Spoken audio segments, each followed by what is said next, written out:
This segment of the news is brought to you by Sun Oil Limited. Cabbage Beach Business Owners Association President Monique Taylor will have to wait another month before she knows if she can resume running her business from that popular Paradise Island beach.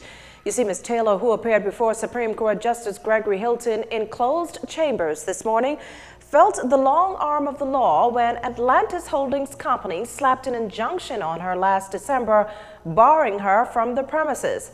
General Secretary of the Commonwealth of the Bahamas Trade Union Congress, Tyrone Morris. We have been asked to provide information in support of the high water mark. However, that is to be done. And so, there's nothing more we can say concerning the matter. There is an effort, in our view, to cause vendors, the Bahamian vendors, to be moved from the beach. And all of what is happening, in my view, or in our view, I can safely say, is to try to get hold of Cabbage Beach, to take it away from the Bahamian people. The devil is a liar. Right. It ain't going to happen. That's right. It's not going to happen.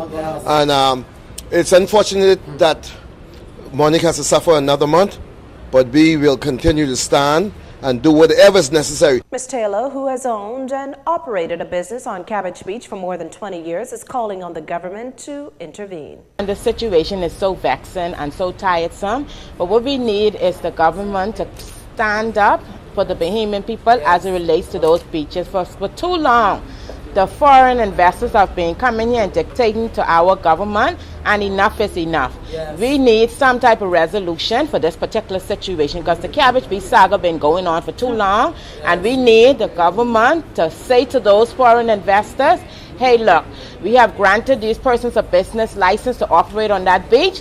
Foreigners should not be able to go to the court and get an injunction to remove the Bahamian entrepreneurs when the government would have already granted them a business license. And it is a sad day in the Bahamian country. For almost 4 years now, vendors operating businesses on the beach near the posh Atlantis Resort have battled with the hotel's owners and operators about access to the property. More fallout following the Speaker's tongue lashing in the House of Assembly that was peppered with personal attacks against retired Chief Clerk of Parliament Maurice Tynes. The latest to step into the fray is former Senate President Lady Sharon Wilson, who openly scolded the House Speaker for, as she put it, seeking to reduce Mr. Tynes' opinion on what transpired in the lower chamber a week earlier to an apparent politically motivated broadside attack. Mr. Tynes, at the time, chided Speaker Halston Moultrie for the extraordinary length he seemed prepared to go to chasten and discredit an elected member of Parliament, namely Angliston MP Glenys Hannah Martin. This, he said, ought to never occur. He also took serious issue with the fact that the Speaker undermined the parliamentary staff. Mr. Moultrie has since fired back, charging otherwise, and that Mr. Tynes was politically motivated.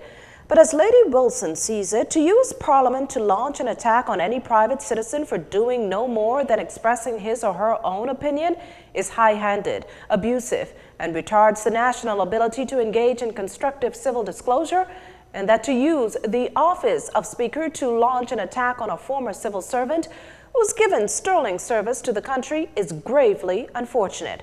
The former Senate president added that there can be no reasonable contradiction of the fact that Mr. Tynes gave guidance and assistance to parliamentarians on both sides of the political divide for decades. He was a professional, she said, and neither his personal decorum nor the conduct of his parliamentary duties was influenced by partisan politics. Lady Wilson ended by noting that for the sake of history, no attack on Mr. Maurice Tynes should seek to diminish the service he has given to the Bahamas and indeed the entire Commonwealth. Well, if you're going for a traditional this Valentine's Day, there aren't a shortage of gift baskets on the streets, and vendors are appealing to all pocketbooks, as we hear in this report from JCN's Monica Archer. From decadent chocolates to plush teddy bears, scented oils to heart-shaped candies, and if you're lucky enough, even a bottle of wine. Baskets are always a pretty safe gift to woo that special someone on Valentine's Day, and roadside vendors know that all too well. For years, they've littered major streets hoping to lure a customer or few for that big sale. Just ask longtime vendor Celestine Williamson, who's taken up residence along Tawny Williams-Darling Highway. I can make this basket anywhere from, say, 15 minutes. Because what I usually do is before I make up a basket, I prep everything that I want for that particular basket. Like I get the teddy bear, I get the G-string or the panties, whatever, fruits, the chocolate.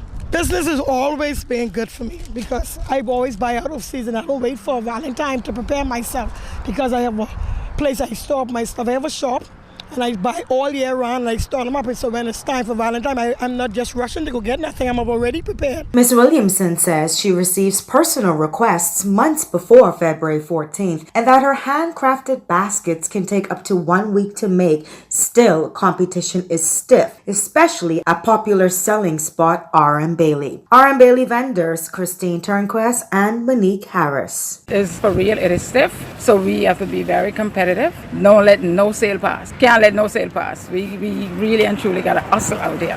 I think pricing is right because if the bigger merchants selling for a particular price, you could go a little less than them. So you could really make it happen for you. A competition for us at Valentine is very few. And mainly, I guess, because we really specialize. We do specialty baskets. We make more to suit the customer's need. R.M. Bailey vendors will be open for business as late as 9 p.m. Basket prices range from $15 anywhere up to $200. For JCN News, I'm Monica Archer. Well, while many people come to the Bahamas for our sunny isles, powdery sand, and clear crystal waters, others opt for a taste of what the country has to offer. And that's where a new Bahamian food tour company comes in.